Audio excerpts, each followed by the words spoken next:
Hi hello எல்லோரும் எப்படி இருக்கீங்க? எல்லோரும் சூப்பராக இருப்பீங்கன்னு நினைக்கிறேன். நானுமே ரொம்பவே நல்லா இருக்கேன். அந்த நாள் மார்னிங்கே ரித்தி வந்து ஸ்கூலுக்கு போயிட்டாங்க. டியூஷன் போயிட்டாங்க. டியூஷன் வந்து ஒரு அரௌண்ட் 6 o'clock பக்கம் இருக்கும். வீட்டுக்கு ஒரு 7:30 பக்கம் வந்திருந்தா. நான் அதுக்குள்ளவே இன்னும் எனக்கு கொஞ்சம் அன்றைக்கி முடியாமல் இருந்தது. சரி என்ன பண்ணலாம் அப்படின்ட்டு சரி ரித்தி வந்து டியூஷன் மட்டும் மார்னிங் அனுப்பிச்சிருந்தேன் நான். சரின்ட்டு லெனி வந்து அப்போ தூங்கிட்டு இருந்தா அந்த நேரத்துக்கு. சரி நான் வீடெல்லாம் கொஞ்சம் ஒதுக்கி விட்டுட்டு, ஏன்னா முந்தின நாள் வந்து கொஞ்சம் டயர்டில் அப்படியே படுத்துட்டேன் நான். ஆனால் வந்து ரித்திக்கு வந்து எக்ஸாம் போயிட்டுருக்கு, ஆஃப் இயர்லி எக்ஸாம்ன்றதுனால இப்படியே படுத்துட்டு இருந்தால் ஆகாது அப்படின்றதுனால சும்மா லைட்டாக ஒதுக்கி வச்சுட்டு கொஞ்சம் ஃப்ரெஷ்அப் ஆகிட்டு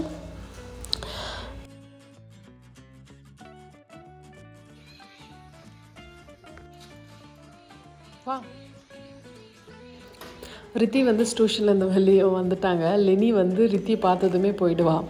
ஏன்னா ரித்தி இல்லாமல் லெனி இருக்கவே மாட்டாள். அவளுக்கு வந்து ரித்தி இருக்கணும், அப்போ தான் அவளுக்கு ஒரு குஷியாகவே இருக்கும். ஸோ ரித்தி வந்து பிக்கப் பண்ணிவிட்டு நாங்கள் வந்து கொஞ்சம் வெளியே போய் பிரேக்ஃபாஸ்ட் வாங்கிக்கலாம் அப்படின்னு தான் பிளானில் இருந்தேன்.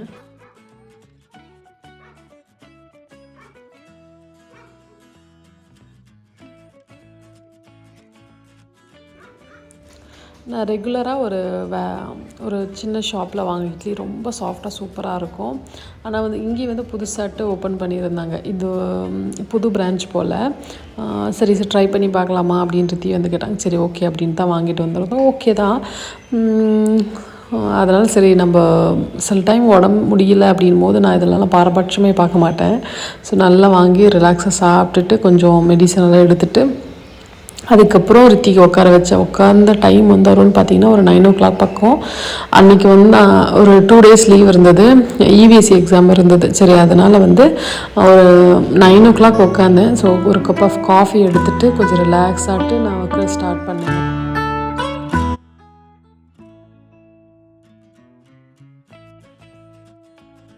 இப்போ இருக்க பசங்களுக்கு எப்படி எஜுகேஷன் சொல்லி கொடுக்குறதுன்னு எனக்கே தெரியல. நம்ம 6th standardல படிக்க வேண்டிய படிப்பை வந்து அவங்க 4ஆம் கிளாஸ்லேயே படித்து முடிச்சிடுறாங்க. அப்படின்னும் போது நம்ம என்னத்தை சொல்லி கொடுப்போம்? இப்போ வந்து சரி டியூஷனுக்காவது அட்லீஸ்ட் போடலான்னு டியூஷன் போனால் அங்கே போய்ட்டு சும்மா ஹோம்ஒர்க்ஸ் இருக்கிறத ரைட் பண்ணிவிட்டு அப்படியே தான் இருக்கும். பசங்களுடைய வந்து எப்படி அவங்களுக்கு எஜுகேஷன்ஸ் கற்றுக் கொடுக்கணும்னு நம்ம டியூஷன் நம்புறதை விட்டு நம்ம வீட்டிலே செஞ்சாலே பெட்டராக இருக்கும் தான் என்னோடய எக்ஸ்பீரியன்ஸ் வச்சு நான் சொல்கிறேன். சரி நானும் ரித்திக்கிட்ட இங்கே லோக்கலில் டியூஷன் போட்டேன். எனக்கு நான் சொல்லி கொடுக்குறத விட ரொம்ப கம்மியாக சொல்லி கொடுக்குற மாதிரி ஒரு ஃபீலு. அதுக்கு நம்மளே மெனக்கட்டு சொல்லி கொடுக்கலாமே அப்படின்றதுனால தான் நான் இவ்வளோ நாள் நானே தான் அவளுக்கு சொல்லி கொடுத்துட்டு இருந்தேன். பட் இருந்தாலும் சில விஷயங்கள் வந்து நமக்கு தெரியாது. நம்ம படித்ததுக்கும் இப்போதுக்கும் நிறைய டிஃப்ரெண்ட் இருக்குது. சரி அதனாலே நான் ஆன்லைனில் வந்து செக் பண்ணிகிட்ருக்கேன். சரி ஆன்லைனில் எங்கேயாவது போட்டு விடலாம் பார்க்கலாம் அப்படின்ட்டு. ஸோ ஓகே நம்ம முன்னாடி படிக்கிறது என்ன மாதிரி சொல்லி கொடுக்குற நம்மளும் தெரிஞ்சுக்கலாம் இல்லையா? அதனால் சரி நான் ஆன்லைனில் தான் பார்த்துட்ருக்கேன். நான் நிச்சயமாக அந்த மாதிரி பார்த்தேன்னா உங்களுக்கு வந்து நான் ஏதாவது ஒரு விலாகில் மென்ஷன் பண்ணுறேன். கண்டிப்பாக அப்போ செக் பண்ணி பாருங்கள். பசங்களுக்கு எவ்வளோ கஷ்டப்பட்டாவது படிப்பை சொல்லிக் கொடுக்கலாம். அதில் எந்த விதமான ஒரு கஷ்டம் தெரியாது நமக்கு. ஸோ நான் லஞ்சுக்கு என்ன பண்ணினா கத்திரிக்காய் போட்டு புளிக்குழம்பு பண்ணலான்னு நல்லெண்ணெய் சேர்த்துட்டு கொஞ்சமாக அந்த வெந்தயம் சேர்த்துட்டு அது கூடவே பூண்டு சேர்த்துருந்துக்கலாம். பட் அந்த நேரம் அவங்ககிட்ட பூண்டு உரிக்கலை. நான் டேரெக்டாக கருவேப்பிலை சேர்த்துட்டு வெங்காயம் சேர்த்துட்டு சின்ன வெங்காயம் போட்டிருந்தோம்னா ரொம்ப நல்லாயிருக்கும். அந்த நேரத்துக்கு வந்து டைம் இல்லை, இருக்கிறத வச்சு சமாளிச்சுட்டு நான் அதுக்கப்புறம் ரித்திக்கிட்ட உட்காரணுன்றதுனால நான் ரொம்ப அவசரமாக தான் செஞ்சிட்ருந்தேன். லெனி வந்து மேலே உட்காந்துட்ருப்பா. ரித்தி இதே மாதிரி தான் செஞ்சிட்ருப்பா.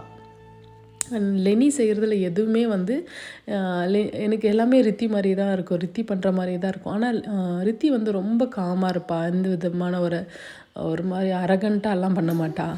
ரொம்ப சுட்டியெல்லாம் இருக்காது. ஆனால் லெனி வந்து பயங்கர சுட்டி, சேட்டை, நம்ம எதிர்பார்க்காத விஷயம்லாம் செய்வாள். அவன் மேலே ஒரு கண் இருந்துகிட்டே இருக்கிற மாதிரி இருக்கிற லெனியை வந்து ரொம்ப பயம். எங்காவது என்னாவது ஆகிடுவாளோ அப்படின்னு கூட எனக்கு எங்கேயாவது மிஸ் ஆகிடுவாளோ, ஏன்னா ரொம்ப துருன்னு இருக்கும், எங்கன்னா அடி போட்டு விடுமோ, இதே தான் எனக்கு எண்ணமாக இருக்கும். இந்த சைடில் வந்து நான் வந்து பூண்டு வந்து ஒரு பல்லு பூண்டை வந்து நல்லாவே தட்டி போட்டிருக்கேன். ஏன்னா வந்து ஃபஸ்ட்டே போட்டிருந்தா நல்லா எண்ணெயில் பொரிஞ்சிருக்கும். ஸோ டேரெக்டாக போட்டால் நல்லா இருக்காதுன்றனால நான் தட்டி அப்படியே சும்மா நசுக்கி போட்டிருக்கேன். அது கூட ஒரே ஒரு தக்காளி வந்து நல்லா பழுத்த தக்காளி, பெரிய தக்காளியாக சேர்த்துருக்கேன். இது நல்லாவே வதங்கணும். நல்லா வதங்கி சுருண்ட பிறகு நம்ம மசாலா பொடி சேர்த்துக்கலாம்.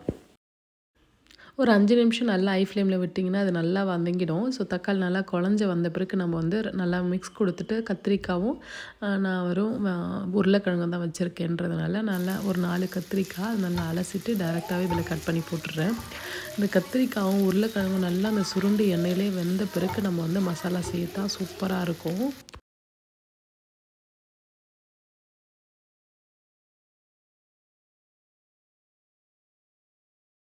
கொஞ்சமாக மஞ்சள் பொடி, மிளகாய் பொடி, மல்லிப்பொடி, அது கூடவே வெந்தயம் பொடி சேர்த்துக்கிறேன். ஸோ காரம் வந்து உங்களுடைய ஆப்ஷன் தான். ஆனால் நான் காஷ்மீரி சில்லி நல்லா கலருக்காகவும் நான் கொஞ்சம் திக்னஸ்க்காக நான் என்ன பண்ணுவேன்னா காஷ்மீரி சில்லி யூஸ் பண்ணுவேன். அது நீங்கள் ஸ்கிப் பண்ணிவிட்டு நார்மலாக குழம்பு மிளகா பொடி கூட போட்டுக்கலாம். பட் நான் என்கிட்ட குழம்பு மிளகா பொடி இந்த புளிக்குழம்பு காரக்குழம்புக்கெல்லாம் இந்த குழம்பு மிளகா பொடின்னு இருக்கும். அதுதான் சூப்பராக இருக்கும். நான் இந்த டைம் வந்து அரைக்கலை, அதனால தான் என்கிட்ட இல்லை. வெறும் மிளகா பொடி தான் இருந்தது. சரி, அதனால நான் வந்து இந்த மாதிரி தான் பண்ணுவேன். டேஸ்ட் மாதிரி சூப்பராகவே இருக்கும். நமக்கு வந்து திக்னஸ்க்காக நம்ம குழம்பு மிளகா பொடி அதில் நல்லையா மசாலாலாம் ஆட் பண்ணுவாங்க இல்லையா, அதனால் இது கொஞ்சம் முழுகிற அளவுக்கு தண்ணி விட்டுட்டு நல்லா இது கொதித்து வர வரைக்கும் நான் லெட் போட்டு கவர் பண்ணிடுறேன். இது சைட் பாட்டில் குக் ஆகிட்ருக்கோம். கொஞ்சம் நேரம் கழிச்ச பிறகு நான் என்ன பண்ணேன், எனக்கு டேஸ்ட் பண்ண போகும்போது எனக்கு காரம் பத்தாத மாதிரி ஒரு ஃபீல். சரி, நான் திருப்பி மிளகாய் பொடி கொஞ்சமாக சேர்த்துட்டு அது கூடவே புளியும் சேர்த்துட்டு இது நல்லா கொதித்து வரும்போது அந்த பச்சை வாசனைலாம் போய்டும். லெட் போட்டு கவர் பண்ணிவிட்டு அது சைடில் வச்சிடலாம். இப்போ ரெடியும் ஆகிடுச்சு. நல்லா அந்த குழம்பெல்லாம் கொதித்து அதை ஒரு மாதிரி திக்காட்டு சூப்பராக இருக்கும் டேஸ்ட்டு. நம்ம சுட சுட சாதத்தோடு சாப்பிடும்போது அவ்வளோ சூப்பராக இருக்கும். நல்லாயிருக்கும். இதோட காரமாட்டு வெறும் எதுவுமே சப்ஜி எதுவும் வைக்காமல் நம்ம ஒரு அப்பளத்தோடு சாப்பிடவே அவ்வளோ நல்லாயிருக்கும். ட்ரை பண்ணி பார்த்துட்டு எனக்கு கமெண்ட் செக்ஷனில் சொல்ல மறந்துடாதீங்க.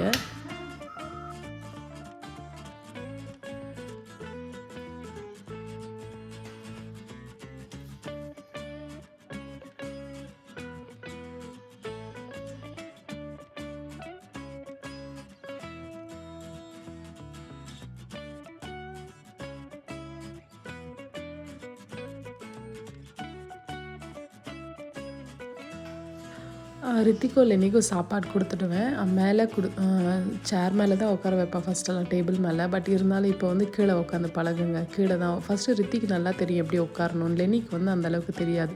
கீழெல்லாம் இறைப்பா, வீடெல்லாம் இறைப்பா சாப்பாடு. சரி, அதனால நம்ம எத்தனை வாட்டி மாஃப் போடுறதுன்னு தான் நான் மேலே உட்கார வைப்பேன். ஆனால் வந்து அவங்களுக்கு அந்த ப்ராப்பர் டிசிப்ளின் தெரியணும், எப்படி பழகணும் அப்படின்றதுனால நம்ம வந்து அவங்க ரித்தி என்ன செய்கிறாலோ அதே அப்படியே செய்வாள், காப்பி பண்ணுவான்னு போது நம்ம அவங்க கூட வந்து நல்லா பழக விடணும். அப்போ தான் வந்து அவங்களோட ஹேபிட் வந்து இவங்களுக்கு வர ஆரம்பிக்கும். இது தப்பு. ஆட்டோமேட்டிக்காக ரித்தி வந்து ரொம்ப கேரிங்காக தான் இருப்பாள். இந்த மாதிரி செய்யணும்ல, நீ அந்த மாதிரி செய்யணும் அப்படின்னு சொல்லும்போது எனக்கே ஆச்சரியமாக இருக்கும். காலையில் எழுந்தவுடனே அவளுக்கு ஃப்ரெஷ்அப் பண்ணி விடுறதாகட்டும், அவளுக்கு கோம் பண்ணி விடுறதாகட்டும். லீவ் டைமில் அவள் அப்படி தான் பண்ணுவாள். ஸ்கூல் டைமில் வந்து நமக்கு அதுக்கான டைம் இருக்காது. ஏன்னா அவள் தூங்கி எழுறதுக்கு முன்னாடி ஸ்கூலுக்கு கிளம்பிடுவார் லெனிஷா. அந்த தூக்க கலக்கத்தோடு தான் நான் கூட்டிகிட்டு போவேன் லெனியை. அவ்வளோ காலையில் 7:30க்கே போகணுன்றதுனால ரொம்ப ஏர்லியாக தான் அவளும் வந்துடுவாள். ஸோ நான் வந்து சாப்பாடு 2 பேருக்கு சாப்பாடு கொடுத்துட்டு நான் சிங்க்கெல்லாம் கொஞ்சம் க்ளீன் பண்ணிடலாமே, பாத்திரம் இருக்கு இல்லையா, ஸோ அதனால் க்ளீன் பண்ணி நீட் பண்ணிவிட்டேன். இந்த சிங்க்கோட டீட்டெயிலு கவுண்டர் டாப்போட டீட்டெயில் எல்லாமே கேட்டிருப்பீங்க. நான் 1 by 1 போடுறேன். எக்ஸாம் போயிட்டுருந்தேன், அதனால தான் என்னால் வீடியோ ஷூட் பண்ண முடியல. சாரி பண்ணிக்க. 1 by 1 நான் வந்து வீடியோஸ் போட்டுறேன் உங்களுக்கு.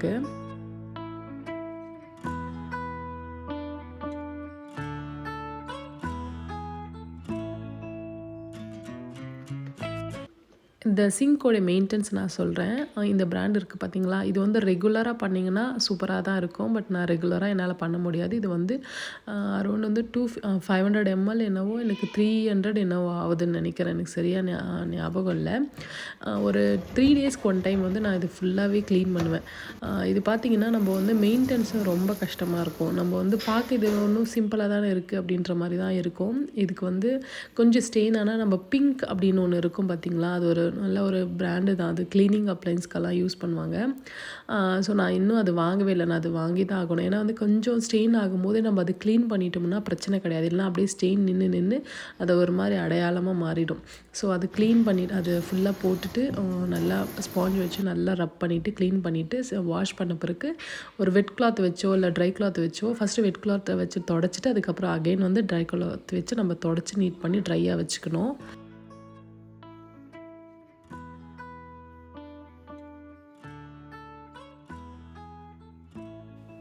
மறுநாளுக்கு பிரேக்ஃபாஸ்ட்டுக்கு வந்து அடை தோசை தான் ப்ரிப்பேர் பண்ண போகிறேன். அடைக்கு வந்து ஓவர் நைட் ஊற வைக்கணும் இல்லை, ஒரு 4 ஹவர்ஸ் ஊறினாலே தாராளம் தான். என்கிட்ட வந்து அந்தளவுக்கு டைம் இல்லை. காலையில் எழுந்து ஒரு 2 மணி 1 மணிக்கெல்லாம் எழுந்து என்னால் வந்து ஊற வைக்க முடியாதுன்றனால நான் வந்து ஓவர் நைட்டே ஊற போட்டுவிடுவேன். கொஞ்சமாக வந்து பச்சை பயிறு, அது கூடவே வந்து துவரம்பருப்பு, கடலைப்பருப்பு, உளுத்தம்பருப்பு, வேர்க்கடலை, ராஜ்மா, அப்புறம் தட்டாம்பயிறு, அப்புறமா வந்து நம்மக்கிட்ட என்னென்ன இருக்கோ தானியம் எல்லாமே நான் போடுவேன்.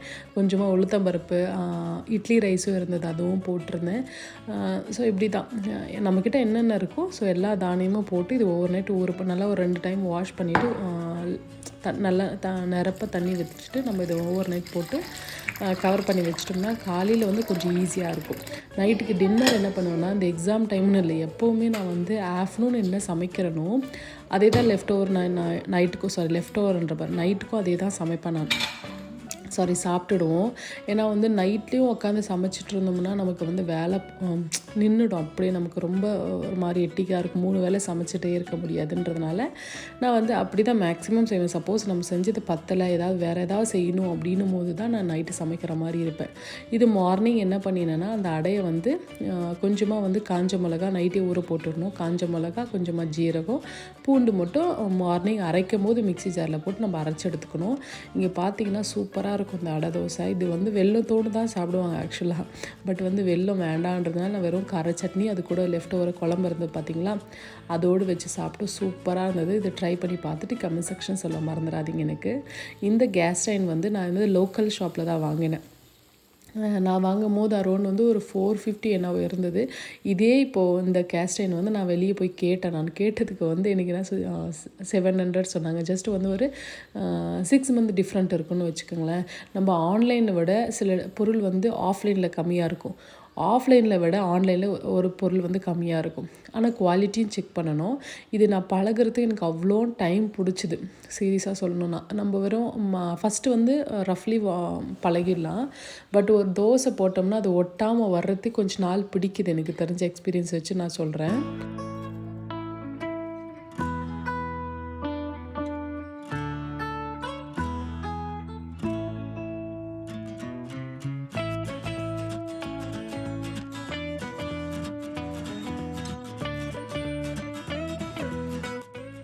இந்த வீடியோ உங்களுக்கு பிடிச்சிருக்குன்னு நினைக்கிறேன். இந்த மாதிரி நிறைய வீடியோஸ் நான் ஷேர் பண்ணுறேன். அதுக்கு முன்னாடி சப்ஸ்கிரைப் பண்ணிவிட்டு பக்கத்தில் வர பெல் பட்டனும் ப்ரெஸ் பண்ண மறக்காதீங்க. கீழே போய் கமெண்ட் செக்ஷனில் கமெண்ட்ஸ் பண்ணிவிடுங்க. தேங்க்யூ ஃபார் வாட்சிங். பாய். This is Sony.